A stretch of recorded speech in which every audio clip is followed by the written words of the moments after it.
Over the last 48 hours, the Essendon Football Club has received information about supplements that have been given to our players as part of the fitness program in 2012. The AFL has launched an investigation into the Essendon Football Club over the alleged use of prohibited supplements. Essendon remains a club in damage control, its players shielded by security guards as they arrive for a crisis briefing. The day that the story broke in terms of when Ian, David and James went to the AFL and had the press conference. So we were called into a meeting at 11 o'clock that day and informed about what was about to take place. The information that we've gathered over the course of the last 48 hours is slightly concerning. When we got in here, Ian, David and James were here to confront us on the possibility of an investigation that's going to be taking place at this football club in terms of their supplementation, and they didn't have too many answers for us at that stage because it was very early. You know, the boys upstairs will deal with it, and Purdy and Evo and Robbo will deal with it. We'll just keep training and just doing our best. The first thing that probably popped into my head, and I have no doubt most of the playing group, was a bit of shock and disbelief because we hadn't heard much about it before. Probably players were pretty frightened after the ACC launched their findings, and then as the gravity of the situation began to unfold and the seriousness of it, I think the players obviously became a lot more hesitant and apprehensive about the whole investigation. The people who have surrounded the club in terms of the support staff and people who work here have always been, really positive about it. David Evans is working with them as sort of link between the playing group and them, and keeping us up to date with what's happening. First of all, I just want to thank everybody for their help and support over the last month, which has clearly been a pretty traumatic time for our club. I have really been overwhelmed with the support we've not only received from inside the club, from our members and our supporters, staff, football operations staff, but also people outside of the club, our colleagues at other clubs. The support is overwhelming. So I think it has galvanised us together, and we want to take that into the season. I'd like to just now talk about how we're managing this, and it is going to be a long process. The step we took to invite Ziggy Swiskowski and Dr. Andrew Garnham into the club to do a review of the club from the board down was an important step, because I think what we do know is that there were regular practices that happened at the club in the 2012 supplement program. Some of our systems, protocol, procedures failed us, and we want to make sure that that never happens again. So that is not something that we ought to be scared about. It's good governance. It will allow us to make any changes that we need to make to ensure that our club doesn't have to go through this again, but also becomes a better and a stronger club for the experience. I guess the three things that I'm following here, and the three core principles of what we're trying to do here and get to the bottom of the situation we're in, is the first of all, has any banned substance been given to our players? Second of all, were any of those substances injurious to our players? And the third thing is, what were the protocols and procedures that led to these irregular practices happening? And all three of those things are being worked on pretty much 24/7 at the moment. I want to give you a level of comfort that we are making ground. I've got a pretty good line of sight now as to where this is going and the things that we need to do, and that is progress, because I probably couldn't have said that a couple of weeks ago. So I'm comfortable that there is progress. I'm comfortable that we'll get to the bottom of what's happened, and we'll come out of it a better, stronger club that will be the better for the experience. It was an unprecedented type of event, and the seriousness of it means that for everyone involved, there's nervousness. People are wary. It's a natural feelings towards what's happened, and I wouldn't expect anything else from coaching staff. They're just as human as what players are. I heard he gave a speech, I think the day after the press conference was announced, and yeah, he sort of just said to the playing group, look, he'll do everything in his power to make sure the players are fine, and that Evo and Robbo were doing the same thing, and they're putting in all the energy to find out as much as they can from ASADA and the AFL, and that yeah, the players' best interests were at heart. James has been really confident that he's reassured us that everything's going to be fine, and I think he's been probably the heart and soul of this playing group moving forward, because as I mentioned before, and I think it's going to be the main message for this year, is that we can only control what we can, and that's probably the message. He's been very passionate about his playing group, and the playing group have really respected the way he's gone about it, and I think we have full support in him and also the administration on what they're doing off field. From our point of view as a coaching staff and from the club point of view, the quality of work and the level that you've got to is outstanding. We spoke at the start of pre-season about the first 2 years building to a certain level and taking it further. It's my belief that as a training group, you're now coming into that elite area, okay? So to be congratulated on that. And in the current environment, the way you've held your training together and the way you've held your attitude together is quite remarkable. And I'm very proud of the fact that this group today sits here knowing that they can go to that level. Joe, we've spoken a lot about the resilience of this group, haven't we? And the fact that maybe in the real hard times we haven't had that resilience that we need. You're confident now that we've got that? We've been through some tough times. Yeah, I'm confident. I'm confident that the one element that was missing has been built on and grown, okay? And that you're ready to take on that challenge and ready to go to the next level and play consistently quarter after quarter after quarter and back up when things don't go your own way. And the mental capacity for you guys to do what you've done over the last 6 weeks and still come out and perform and train the way you've trained is outstanding.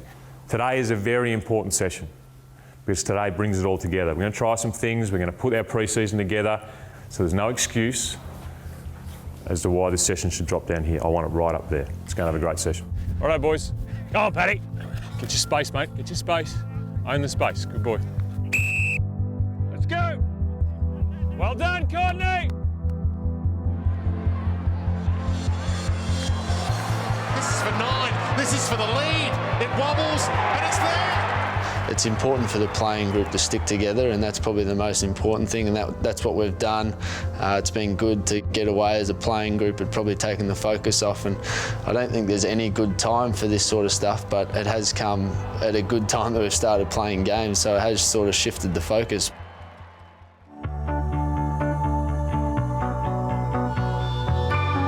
Internally, the boys rallied around each other, and it was really good to see that. Even Hurdy said that this is the group of players, and we're the only 40, 50 people that we can rely on and rely upon. So that was good. Dyson Hempel, brilliant! The fans have been great in the reaction to what's happened. Face to face, they've been supporting us and saying that they're behind us. So that's what we need as a playing group, is to know that we're not alone. I sat in the crowd for the first game against the Collingwood and the Bulldogs, and from all the Essendon supporters, it was great. It was support. Just sort of, some of them wanted to know sort of what was happening at the time, but a lot of them was just support and nothing negative. So from a point of view of the players, the supporters and fans have been great. It's important that the fans stick behind us. We're still strong, we're still working as hard as ever to win games of football in 2013, and I think that's what they want to see, rather than having to worry about this other investigation going on. Opens it up for Myers, collects on the run, and it's great to see those smiles on the Bomber Dials. I guess, there's been stress at times with, the constant media attention, but it galvanises the team together because we're the ones going through it, and realistically, each player is the only people who know what each other's going through. It is what it is, and in a lot of things, then you dealt cards, you play the hand. Like any sport, there's adversity, and how you react is the testimony to your character and your team and the environment that you're associated with.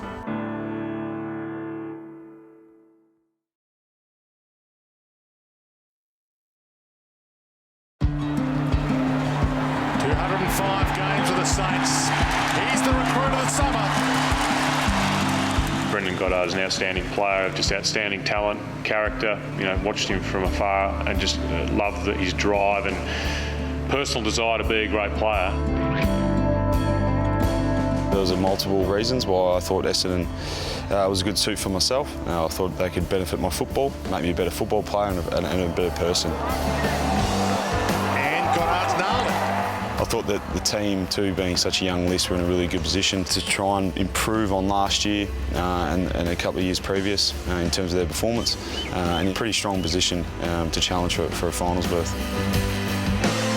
Expectation from supporters for success is obviously quite different, with respect obviously to St Kilda. Can I get a hug because it's my birthday? Oh, happy birthday. Thank you. Success that the club's had over a long period of time, the consistency of success has obviously been outstanding.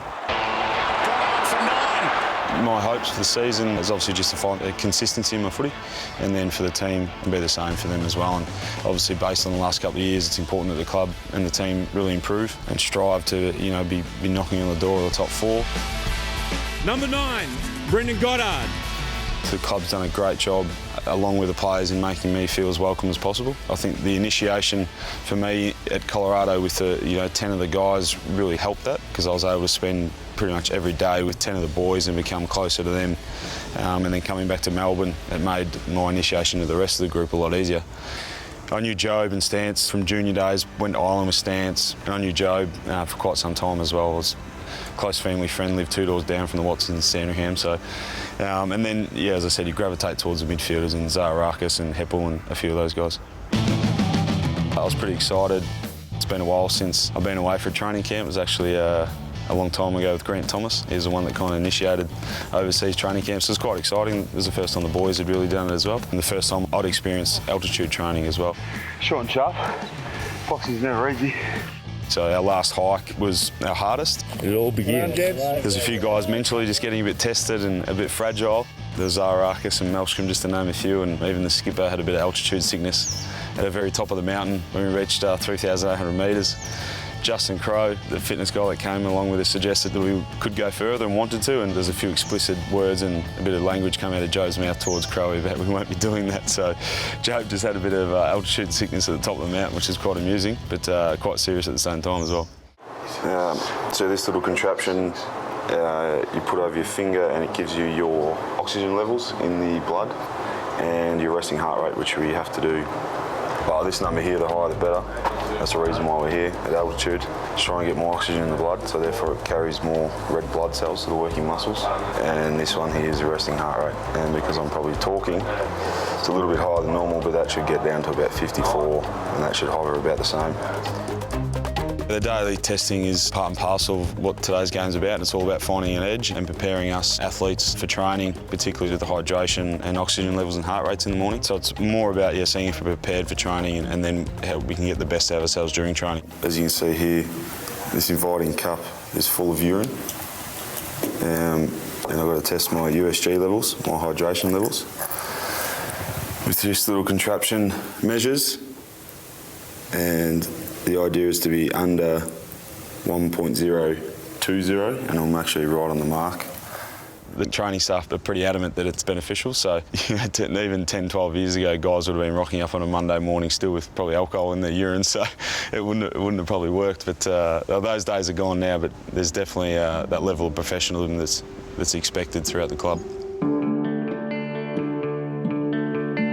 Walking into Etihad and into the rooms and everything was different to what I was used to, and things were in different places, and just the Powerade drinks and the physios were in different rooms and stuff. That's just little things. Then obviously putting on the jumper was a lot different to what I'm used to. Obviously to run out with an Essendon jumper was a pretty special moment, but obviously saying that there's only NAB 1 and it wasn't for 4 points, so I'll just keep a lid on it for the time being and just wait for round 1 against Adelaide and Adelaide.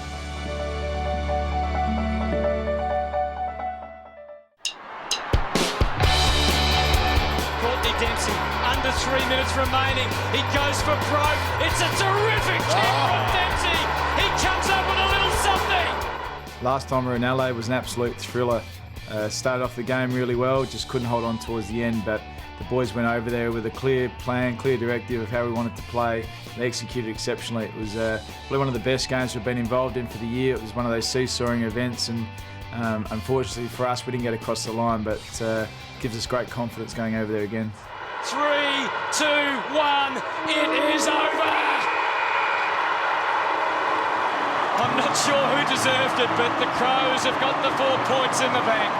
I love getting back to Adelaide. It's a footy club that I've got great fond memories of, playing there for 14 years and meeting some great people within that organisation. It's always great to get back there, but come game day, I'm a highly competitive individual who wants to win, and you know, that's what Essendon will be going over there trying to do, is to try and beat the Adelaide Footy Club. I think the great thing about pre-season is, I think as a playing group and a coaching group, you're very clear on the direction of how you want to play the game.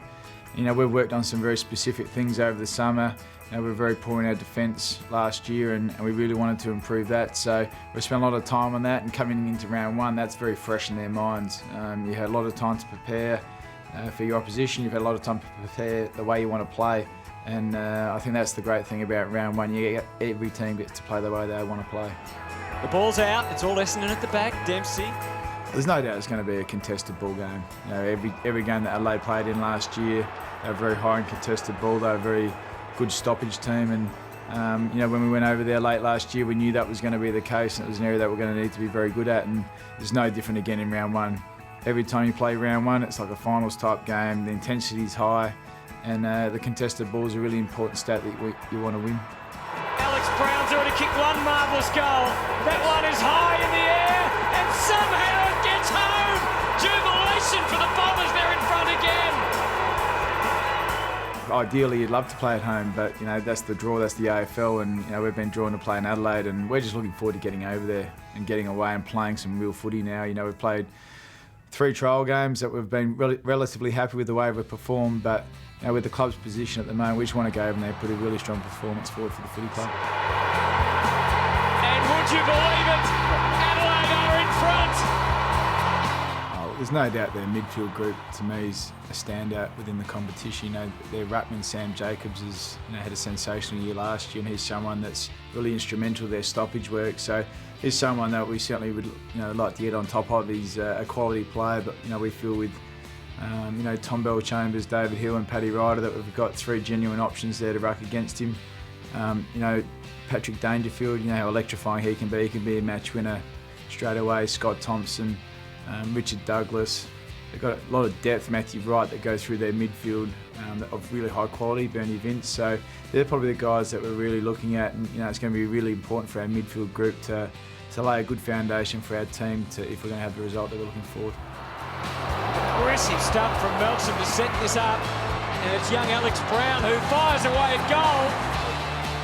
Well, look, we've had a really good pre-season. We've got everyone available on our list to play or nearly.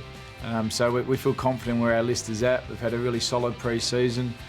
We just feel that the confidence that we took from last year going over there and the things that we executed and the way we want to play, we feel if we can do that for longer, which hopefully we can in round one, hopefully that'll be enough to get us over the line. Whatever it takes to lead, whatever it takes to inspire, do whatever it takes. Call 1300 GO Bombers.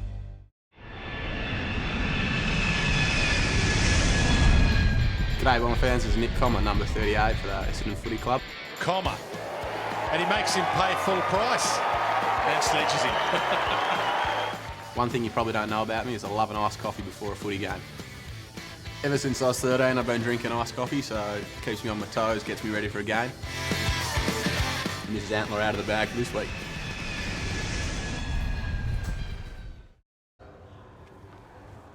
G'day Bomber fans, Dyson Heppel here. This year on the Hangar, you'll be hearing from me each and every week as I give you the lowdown on what's happening from inside the club, from training sessions to trips away and everything in between. So really looking forward to catching up with you on my video diary, and we'll see you soon.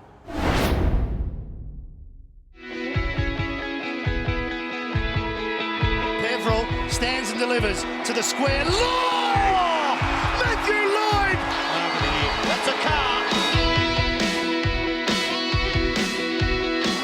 Looks good. He's done it. He's kicked his 100 at the same time as he did last year.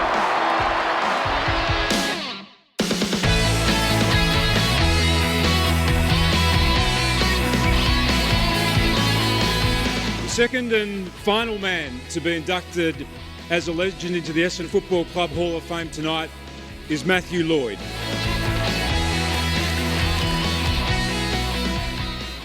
I think for a pretty early age we knew we had a special football talent in the family.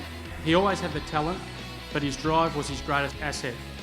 He loved the game, his appetite was enormous from an early age. The boy from Avondale Heights, what a player. He was a professional. He had a deep desire to study the opposition. He wanted to know the strengths and weaknesses of the opposition player that he was playing every week and how to expose them. I guess you knew when you kicked in the ball down there, you know something's going to happen, whether he'd mark it most times or he'd make a contest. But probably more importantly for me, as a teammate of him, was probably the person he was off the field. 7 on the all-time leading goal kicking list, and captain of the club and a premiership teammate. I feel very honoured to be, I guess, a mate as well as a teammate and for the best part of his career. A club captain, a champion of the club, a Hall of Fame legend tonight, and he's had a huge impact on the club and those around it. And many of the younger players now are better players as a result of what he was able to contribute off-field.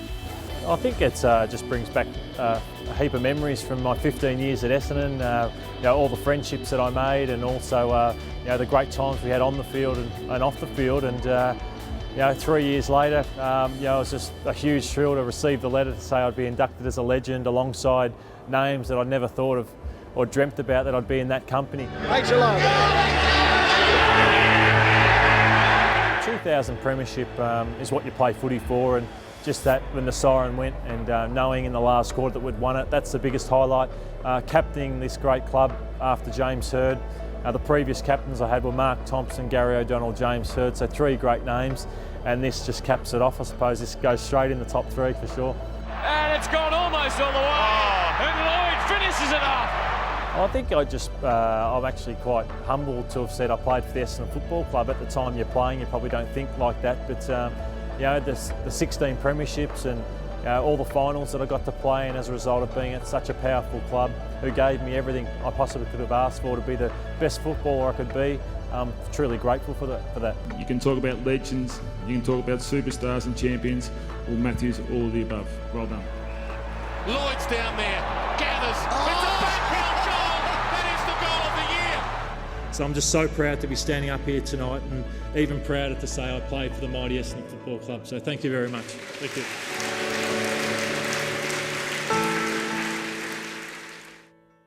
Zaka, first game of the year, welcome back.